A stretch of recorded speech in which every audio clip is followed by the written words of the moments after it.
Welcome to the Festival of Dangerous Ideas podcast. My name is Danielle Harvey and I'm the festival director. FODI is the original Disruptive Ideas Festival based in Sydney, Australia, that aims to bring to light important conversations that push the boundaries of conventional thought. FODI gathers the world's best experts, innovative thinkers and mischief makers to provoke and inspire curious minds.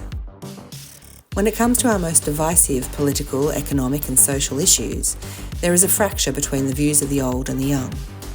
As older generations continue to monopolise wealth and how policy is shaped, younger generations are becoming more disenfranchised.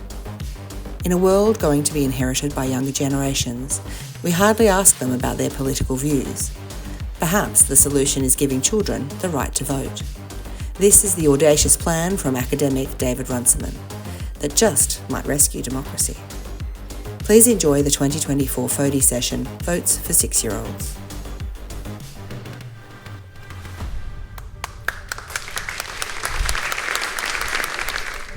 Thank you very much. It's a pleasure to be here. It's also slightly intimidating to be giving a lecture that's named after Christopher Hitchens, who liked to really confront his audiences and tell them that they were wrong.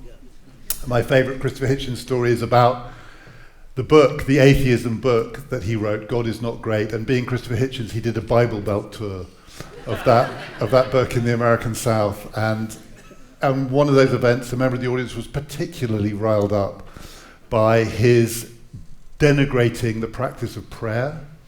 Christopher Hitchens said that prayer was bad for people, and a member of the audience said this was outrageous. Prayer is how people achieve peace. Prayer calms people down, and said to Hitchens, when have you ever seen people who've been at prayer become more angry, more violent, more aggressive? And Hitchens said, off the top of his head, Baghdad, Beirut, Belfast, Belgrade, just to do the bees. That's how to talk to your audience. Having said which, I don't think the idea that I'm talking to you about today is particularly dangerous. I think it's sensible, reasonable. I think children should vote. But I'm aware that a lot of people think it's not just dangerous, that it's mad, that it's laughable, that it's bizarre.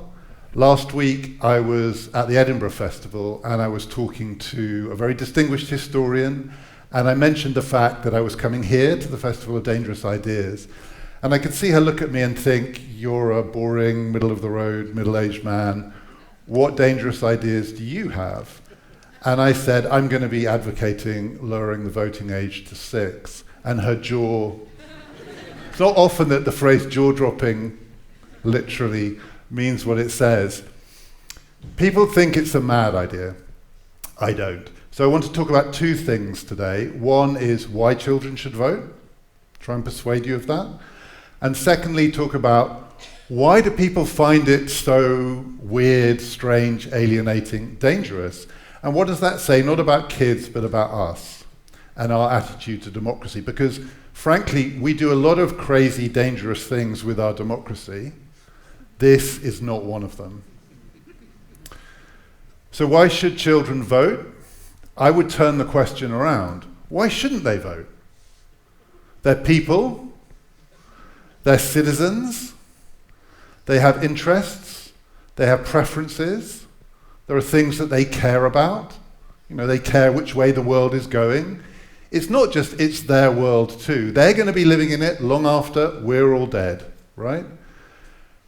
We call it universal suffrage. That's the slightly complacent name that we give to our version of democracy, because we pride ourselves on the fact that we've left those prejudices of the past behind. There used to be all these barriers to voting, religious barriers, ethnic barriers, women couldn't vote, the poor couldn't vote. But we embraced this thing called universal suffrage. Everybody can vote. Doesn't matter who you are, you can vote. Except, of course, we don't mean it. It's not universal suffrage. There's this completely arbitrary cutoff at the age of 18, or in some places 16, which excludes a big chunk of the population, of the citizenry, people with views and opinions that politicians need to think about, take account of, and we just exclude it on arbitrary grounds. So I know what the objection is to that way of putting it, because I've heard it. And the objection is, it's not arbitrary, right? There is a reason why we draw the line there, because children are different from adults. I mean, people say it to me like that, like I haven't noticed. And they often say to me, do you have children? Yes, one of them's here tonight, actually. He can come and talk to you later. I know children are different from adults, but the argument goes, children don't have the qualities that we expect from voters. You know, the attributes that qualify people to count as fully enfranchised citizens. Children lack knowledge of the political world. They don't know how the world works. They don't understand the issues and the policies. Children are not good at filtering information. You know, they're very impressionable. The brain isn't fully developed at that age. The brain is only really fully developed in your late 20s. So, you know, there's an argument to be had there. But children, they're not mature enough. They don't have a sense of responsibility, adult responsibility. They don't qualify on the grounds that we think qualify people to be allowed to vote. It's a very serious business, voting. We should take it seriously. I'm trivializing it by saying children can do it. You know, this is voting we're talking about. People fought for this. They died for it. Yes, all of that is true. It's not true of all children, right? You can't generalize about children any more than you can generalize about adults. Some kids are really well informed about politics. Some of them are very serious about it. Some of them are quite good at identifying the things that they care about. But of course I'm aware that lots of children aren't. But so are lots of adults, right? I mean, if that's our test for whether you qualify for the vote, I can't speak for everyone else, but I can speak for myself. And it's my job to be well informed about politics. Do I really understand the issues? Are my voting preferences rational? Or are they tribal? Do I change my mind when I hear new facts? Or do I chase the facts that will confirm the things that I know to be true anyway? Do I spend the time and trouble to inform myself before I exercise my democratic right? No. But the point is, those aren't the tests for qualifying for voting. That is an idea that we left behind. It's a Victorian idea, not, Victorian, the state. Victorian 150 years ago. In the 19th century, the view was, in order to vote, you did have to pass a test. Right? Adults had to show that they owned enough property to qualify. That would make them responsible. It was thought to be horrifying that anyone who might be on the public purse, on welfare, would be allowed to exercise their democratic rights. Women were excluded on the grounds that they didn't understand enough about the world and so on. The poor were excluded because if you let the poor vote, they would vote to expropriate the rich. There were all these arguments, and we dumped them all, right? We don't believe any of that anymore. We don't believe that you have to meet certain criteria in order to qualify for voting. So it is arbitrary to apply those rules to children. Now, I know children are different from adults. And of course, many more children are likely not to know or to understand than adults. But I don't think children are all that different from adults. I spent a term in a primary school in England working with 6-year-olds, 8-year-olds, and 10-year-olds, talking to them about politics, not lecturing them about civics, they get enough of that, but trying to understand from them what they cared about, what they minded about, which politicians had they heard of, what views did they have, where did they get their news, the kind of stuff that you might want to find out from an adult too. Basically treating them like they were full citizens. And one of the things that we did with these kids is that we ran focus groups with them. So we got a professional focus group organizer who worked with adults. And focus groups are a really important part of how politicians try and work out what the voters are thinking, because opinion polls are a pretty crude method, asking people how they intend to vote. Focus groups try to probe, and one of the reasons that we were able to run focus groups with kids is, as the organizer explained to us, the focus groups with adults treat them like kids. Because the people who run focus groups know you should never assume that the people that you're talking to are interested in politics, know much about politics, certainly that they're up to speed with the issues, the stuff that obsesses the politicians and the media and the commentators and the academics. Most of that passes most people by completely. Most people have got far better things to do with their time and far more pressing things to worry about than politics. So if you want in a focus group to probe what they think about politicians and issues, you kind of have to infantilize it. So what focus groups for adults do is they show people pictures of politicians and they say, what animal does this politician remind you of? You know, picture of Boris Johnson. This is the example that we use. You can do that with kids. Kids love that kind of stuff, right? It's very visual, the way focus groups are run, and kids really engage with that too. And you give them images and you try and elicit their views about the issues of the day by giving them kind of images and little maps that they can place pictures on and a little tree where they can show what they think goes above what. It worked perfectly with kids, right? And this was using the techniques that we used on adults. And what was interesting is the 6-year-olds, the 8-year-olds, the 10-year-olds were really different. So the 6-year-olds were opinionated, they had views, but they did have attention issues. So it was actually really hard to get them to sit down long enough to run the test. And they would talk about the stuff, you'd show them the pictures of the animals, and they would really care about the animals, and they would want to preserve the animals, but then they would start doing animal impressions and rolling around on the floor. The 8-year-olds were serious and engaged, really interestingly different from the 6-year-olds, and they wanted to talk about the issues. So the 8-year-olds really wanted to talk about, when we asked them these questions, what it meant that we don't tax people so much that we can make sure there aren't poor people in our society. You know, it's a bit idealistic. They were a bit lefty, the 8-year-olds. But they seemed to think that we were living in a very unfair world, and that politicians, when we explained what politicians did, should do something about that. You know, how can they call themselves politicians and not think that they should try and achieve fairness? And they wanted to talk, and they had good attention. And then the 10-year-olds were incredibly cynical. So the 10-year-olds, when you showed them the pictures of politicians, were like, they're all the same. You do word association, so you'd show them pictures, this is in the UK, you show them pictures of Boris Johnson and Liz Truss and Keir Starmer and whoever, and they'd go, they're all the same. What word would you use to describe them? Rich. And this is in Cambridge, right, which is not the poorest place in England. Rich. They're in it for themselves. They don't care about people like us. These were 10-year-olds. They don't care about people like us. They might pretend, but they wouldn't really be interested in our views. They're doing their own thing. You know, it's a game to them. I don't know where they were getting these views from their parents, from social media. And the woman who ran the focus group, she summed it up at the end. She said, right, this is my takeaway. She'd never done it with kids. No one had ever asked her to do it with kids. I'm not sure anyone had ever done focus groups about politics with kids like this before. And she said, doing it with the 6-year-olds was like doing it with adults on acid.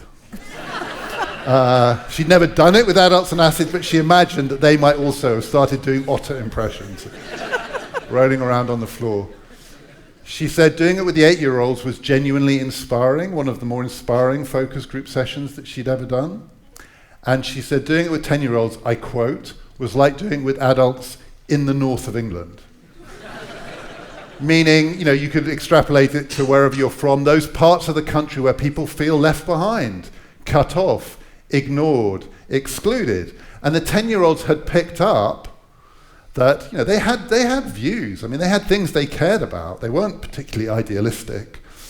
But they had a feeling that these people who kind of were starting to pretend, not to, you know, solicit their votes, but to talk about the issues they cared about, really weren't interested. In the way she said that this is a couple of years ago when there was a Conservative government in Britain, and there had been one for a long time, people in various parts of the country were seriously pissed off. And so were the 10-year-olds. And so she said, you know, apart from the acid bit, it was kind of weirdly familiar. Now, if you say to me, after that experience, do I think the 6-year-olds, because I'm advocating, I think it says it up here? Yeah, 6, right? So I've slightly spoiled my argument, haven't I? Do I think that the 6-year-olds were competent to vote? No. They weren't competent to vote.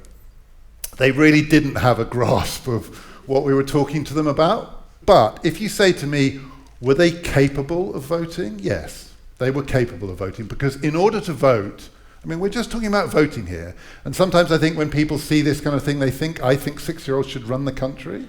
I don't. But voting just requires you to express a preference.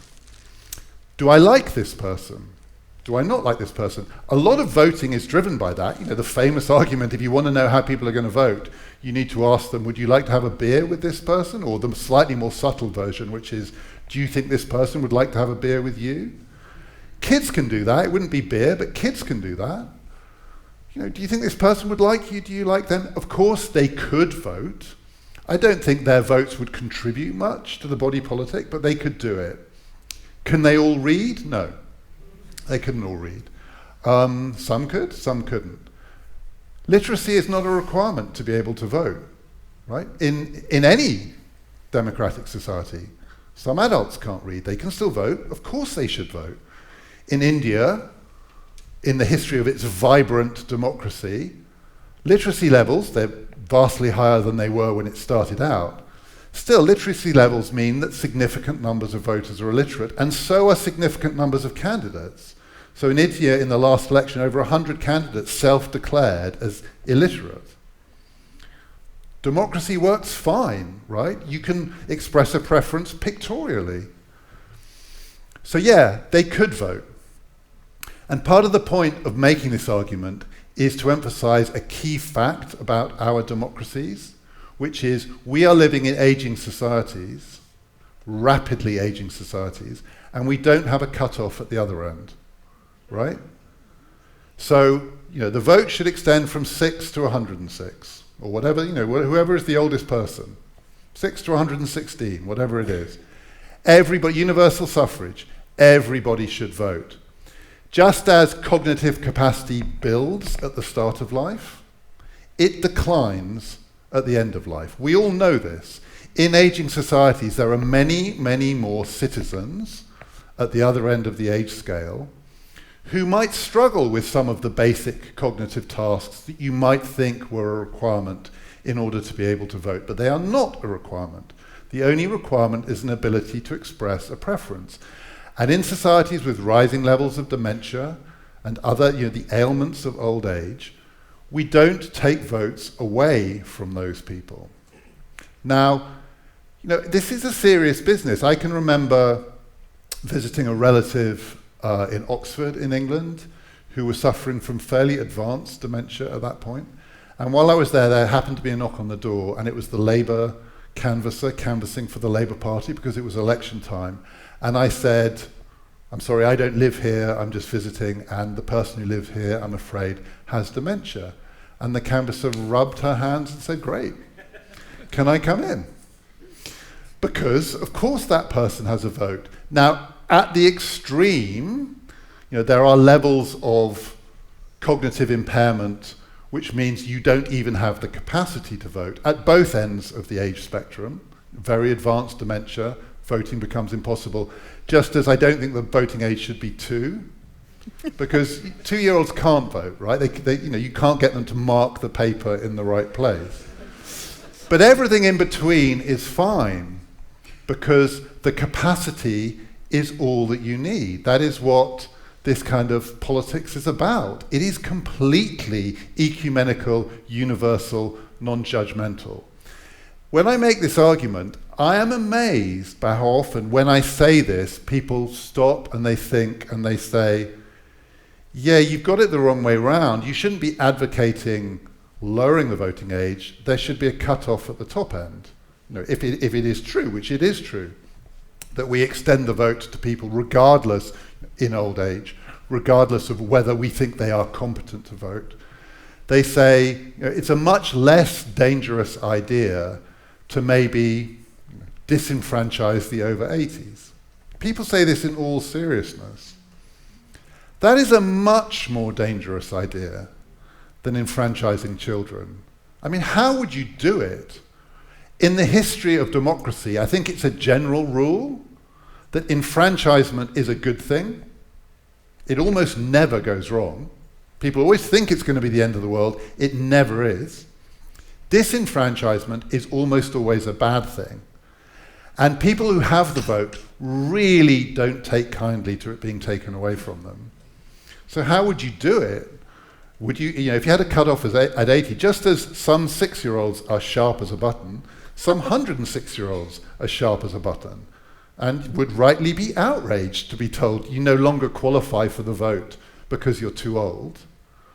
Or would you go into care homes and get the elderly to take a test? Which is, again, you hear people saying, yeah, we should go back to that 19th century idea and actually make sure that people show that they're competent to vote before we let them vote. It would be catastrophic to do politics in that way. The idea that somehow in aging societies we should disenfranchise.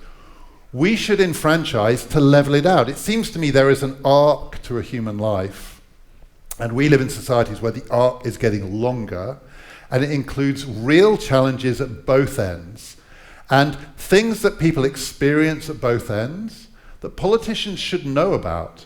And the best way to get politicians to hear about what people are thinking is to let them vote.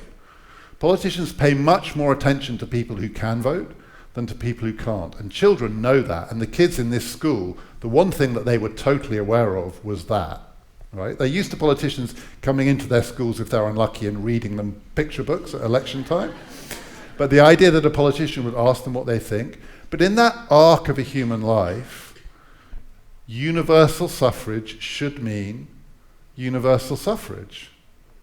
And if we are comfortable, as we should be, with the arc extending all the way to the end, we should extend it as far as we can within the test, not of competence, but of capacity, the other way too. Children have things that politicians have things to say, have things that they believe in, that politicians should think about and take seriously. Now, there are lots of other arguments that people make against enfranchising children too, so I'll just go through some of them. And, we can have a back and forth in a minute about this. So one of the arguments that people make a lot is that it's not that children can't vote, or somehow if children voted it would cause catastrophic damage to the electoral system or cause a crisis of confidence in democracy. But they say it would be bad for kids to kind of have politics forced on them, brought into their lives. Politics is a nasty business. It is full of liars, which it is, and it is full of people hawking for votes in ways that are pretty unscrupulous. There is a lot of misinformation, and voters, we're all exposed to a lot of misinformation in the pursuit of our little tick or cross or Liverpool. And surely we should want to protect children from that. And if you allowed politics into their lives, into schools, it would corrupt those lives, those schools. The thought, people say, of politicians going into schools, not to read them the storybooks, but to actually hawk for their votes, some people find it deeply distasteful. So I think that argument is the wrong way round. We do take the protection of children seriously, including the protection of children from misinformation. In fact, schools are probably the place where protecting people from misinformation is taken most seriously. And if politicians went into schools to hawk for votes, I think they would behave better. Most people behave better around children, especially not their own children, like other people's children, not least because they're aware that other people's children's parents really disapprove of people behaving badly around their kids. Everybody behaves better around school teachers, right? When you go into school for the parent evening, the parents are nervous too. They don't want the teachers to disapprove of them. Politics in school wouldn't corrupt the school, it would improve the politics. And it is partly because, I'm speaking for myself here, we're all children when it comes to politics, in that we are all vulnerable to misinformation. We are all being exposed to stuff that's not true in order to get our votes. and we could all do with more protection. And I think that if children voted, the idea that somehow the sequence would go like this: we really care about children's safety, we really care about protecting children from misinformation. Let's enfranchise children, and then let's stop caring about their safety and stop protecting them, is mad. The logic would go, let's be even stricter and tougher, because now that they can vote, they are vulnerable to things that we really need to protect them from. And when those rules were in place, I suspect over time adults would benefit from them too. I think if we enfranchise children, we would all be better off. The other way that argument is sometimes put is it's an argument about innocence.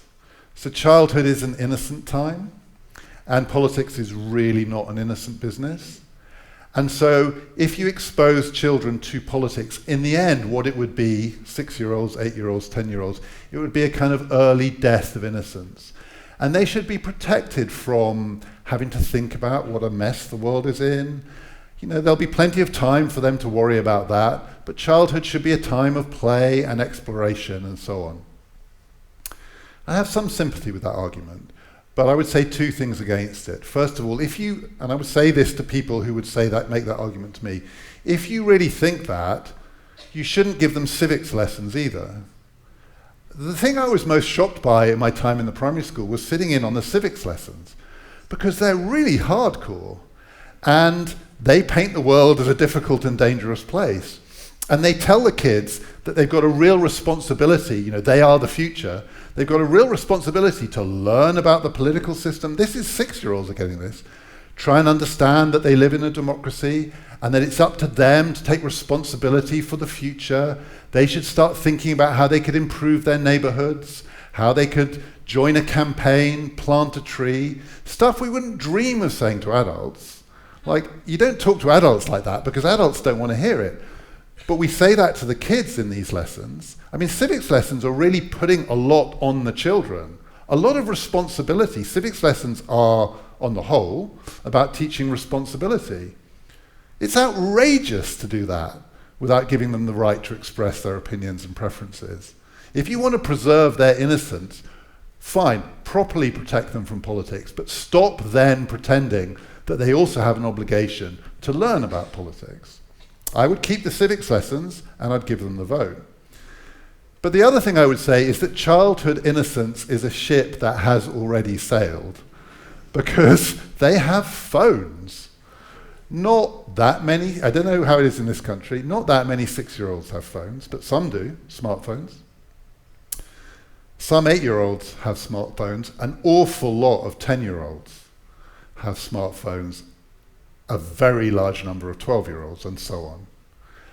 And there is increasing evidence, I'm sure some people will know Jonathan Haidt's recent book, of the damage that this does to children. If you just do the balance of risk, dangerous idea equation, what is more dangerous here? Letting children have a smartphone or letting them vote? I have no doubt in my own mind which is the more dangerous of those two things. It's increasingly hard to protect children from misinformation in schools because they are exposed to so much through the little device that they carry around with them. They have access to the world of information in all of its glory and all of its horror. School is no longer the sanctuary that it was. And schools battle every day with the question about how much access they should allow kids to phones, to the information resources of the internet and the risks that go with that.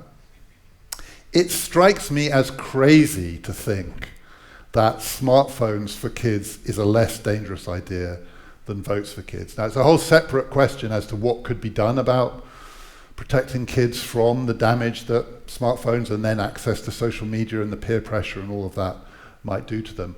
But I'm accepting a world in which kids do have civics lessons and do have smartphones. And it seems to me in that world, they should definitely also have the vote. Okay, we're getting there. A few more things that people say against votes for kids. One is that, it's a ridiculous idea because we know what they would do, right? they would vote the way their parents vote, because that's where they get their information. Or people say, we know what they would do because they would all do what their friends do. You know, there'd be like a little group of 9-year-old girls and there'd be a queen bee and she would tell the rest of them how to vote. Or they would just, you know, there would be some influencer on YouTube and they would just do what that person tells them to do. So, you know, like it's pointless. It's like a waste of time because it's not really adding their perspective to the rich tapestry of the electoral calculus. It's just kind of either duplicating things that are coming from adults anyway. It would be like parents get an extra vote because they have kids because they'll tell their kids to vote this way or that. You know, that's a sort of cynical response to this. To which my response is, we don't know. We just don't know because we've never tried it, right? Would they do what their parents tell them or what their grandparents tell them? A lot of kids, because their parents work, spend more time with their grandparents than with their parents. And one of the things we know about contemporary democracy is there is a big divide, say the parental generation of the 6-year-olds, 8-year-olds, 10-year-olds, are people in their 30s, 40s, and the grandparental generation is 60s, 70s. That is the big divide in our politics. They vote very differently, they have very different views. The older generation is considerably more conservative, small c and big C, conservative. And on certain issues like climate change, there are very wide divergences. So we don't know. Parents, grandparents, school teachers, they might do what their friends do. What, unlike the rest of us? You know, how many of you are really the outlier in your friendship group when it comes to voting? Maybe you think you are, but you know, we are all incredibly tribal when it comes to voting. They might be influenced by something that they see on YouTube, unlike the rest of us. So first of all, we really, really don't know what would happen because we haven't asked, right? We don't poll them.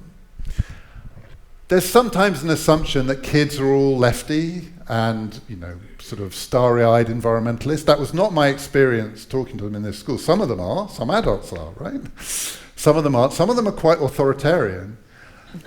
Children are really into fairness. Now, some of them have a kind of, you know, broad conception of fairness, and some of them have an eye for an eye, a tooth for a tooth conception of fairness. And a skillful politician would know how to exploit that. You know, it'd be interesting. We just don't know. And we're talking about children. So I talked about the 6-year-olds, 8-year-olds, 10-year-olds. You know, I'm including the 12-year-olds, the 14-year-olds, the 16-year-olds. Sometimes people see this proposal and think I'm just talking about the 6-year-olds. That's what it looks like. I'm talking about lowering the voting age to 6 and enfranchising school-age children. School-age children is a very, very broad spectrum, and we don't know. But also, these were exactly the arguments that were made against enfranchising women. So I spent quite a lot of time studying the late 19th century arguments, of which there were many from women as well as men. And incidentally, when I went into the school, one of the questions we asked these groups was, do you think kids should vote? 6-year-olds, 8-year-olds, 10-year-olds? They were quite consistent on that. All of the age groups divided roughly 50-50. Yes, no. And the no reasons included don't want to, not interested, can't be bothered, and we don't know enough, we would be silly, we would vote for people who offer us more sweets. They're like adults, right? And they're pretty smart, they're quite self-aware. But these are the arguments that were made against enfranchising women. They'll just do what their husbands tell them to do. They're all lefty because they're all like soft-hearted and, you know, naive because they've not been out in the world. You know, the classic arguments, which is women don't have the necessary experience. The late 19th century obsession was because they don't fight in wars. How can we allow them to have charge of our armed forces? They don't really understand about money because we don't let them own property. Well, the reason they don't own property is you don't let them vote. Then they might. You know, on it goes. And those were, I suspect, this is not a controversial view, those were terrible arguments. And they weren't true. When women were enfranchised, it turned out actually conservative politicians very quickly worked out how to appeal to women voters. Women were often much better informed than their husbands. They were often much more assiduous readers of information and newspapers and so on. Women had spent a long time educating themselves about politics and so on. Now, children and women, it's not the same, because part of the point of the enfranchisement of women, indeed all of the great enfranchisements throughout the history of democracy, is not merely to allow those people to vote, but also the expectation is the group that you bring in, whether it's starting in the UK, it was Catholics and Jews, and then through to the great civil rights emancipations of the 20th century, the removal of the barriers based on property and so on. The assumption is that those people who get the vote will also be entitled to stand for Parliament, and indeed will be elected to Parliament. Takes a long time. I mean, it's a slow process from the enfranchisement of women to significant, just the historical story here.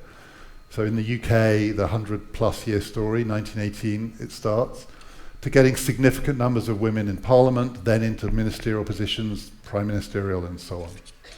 It does happen, but it takes a long time. But the assumption is that is the direction of travel. African Americans in the United States, a similarly long and tortuous story from early enfranchisement, all of the twists and turns on the way, into eventually an African American president.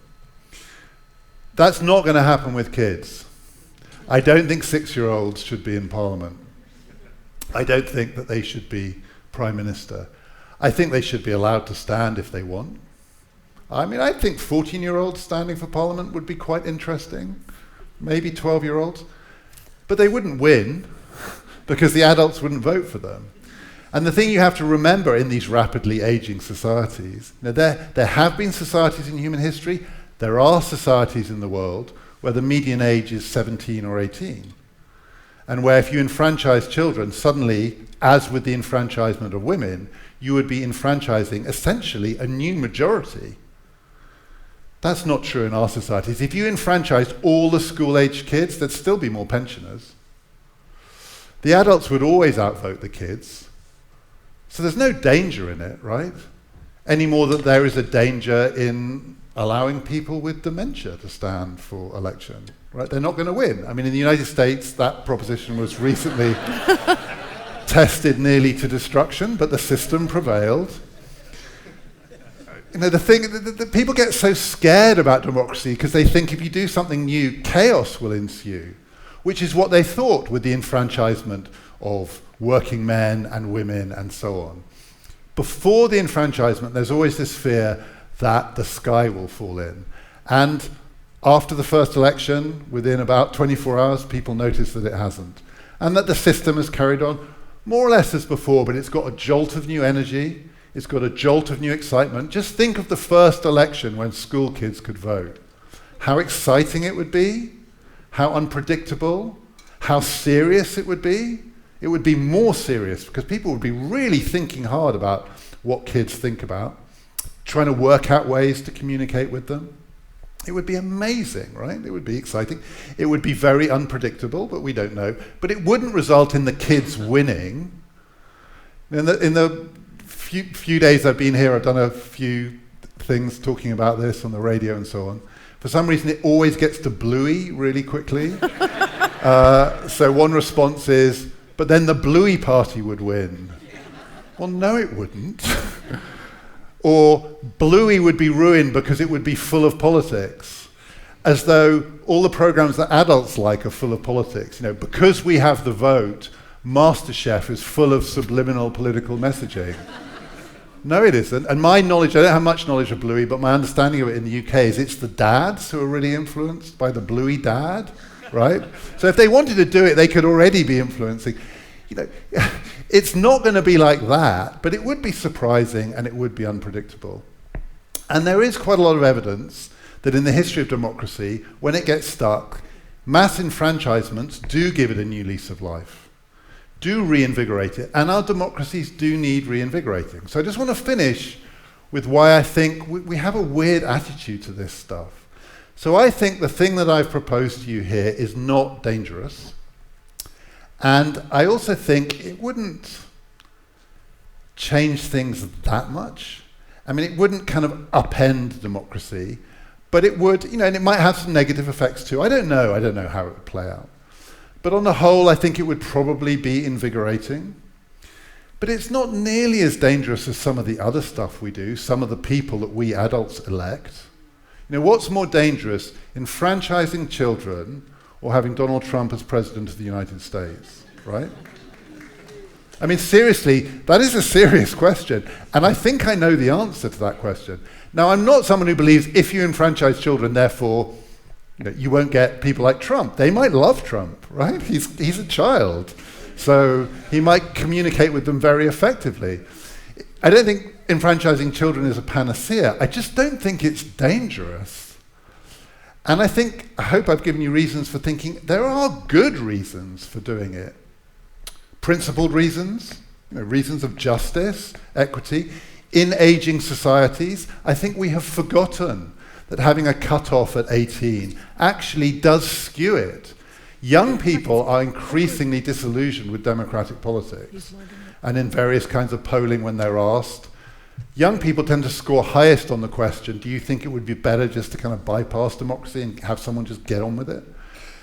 And I think one of the reasons for that is young people keep losing elections because there are just so few of them relative to the older voters. And if you enfranchise children, you wouldn't swamp the electorate with the views of the young. You would just begin to level it out a bit. And even then, I don't think 6-year-olds, 16-year-olds, 26-year-olds have the same views. They might be just as divided as we know the 46-year-olds, 56-year-olds, and 66-year-olds are. But if, elections around the world, when you divide them up by age, you see two different countries. In Britain, Brexit was a vote of the old.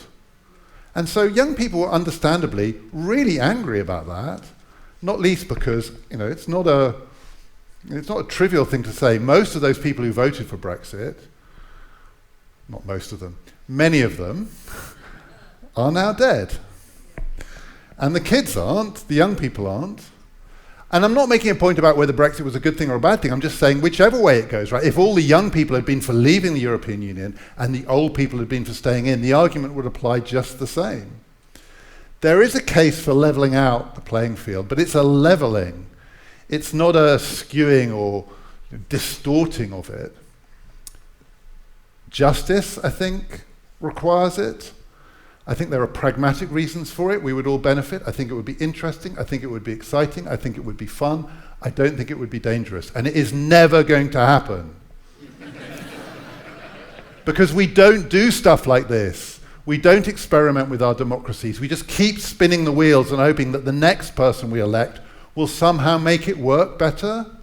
And meanwhile, the big challenges that we face, many of them, our democracies are struggling to address because the way we do it, which, it's worked pretty well for the last 50 or 100 years, but it's not perfect, and it does struggle with long-term challenges. I don't think enfranchising kids suddenly mean all the politicians will take climate change seriously. I know people who do think that. I don't think that. But I do think it would just force them to reconsider the way they make their arguments, the way they think about time and the future, the relationships between the generations. But we don't do that stuff. We don't experiment because we're terrified. We think that our democracies are just one full step away from fascism or authoritarianism or left-wing takeover or right-wing takeover. The reason we think that is that we don't change them, which means all the frustration with the system comes out with people looking for more and more outlandish or outside-the-box candidates. That's more dangerous. That's more dangerous to have, vote for this person because he or she may be mad, but at least they're different, relative to just changing the way we do it, opening it up, consistent with the principles of democracy. It might work better, it might work worse, the sky wouldn't fall in, but it would be different. And we're terrified, weirdly, of difference in the way we do democracy, and yet we embrace it with the kind of people that we increasingly elect. Not always and not everywhere, but you're aware of what's gone on around the world in democratic politics in the last 10 or 15 years, a lot of it driven by frustrations with the system. I think we've got our risk profile with democracy the wrong way around. The dangerous thing to do is to keep doing it the same way in the hope that somehow it'll just come out better. And the less dangerous thing to do is to try something different, not something dangerous different, but just something different, in the hope that it would make our democracy feel different, which is what mass enfranchisement do. So it's not a solution to anything, Votes for Children. It's fairer, it's juster, it's pragmatic. It's just not dangerous. Thanks.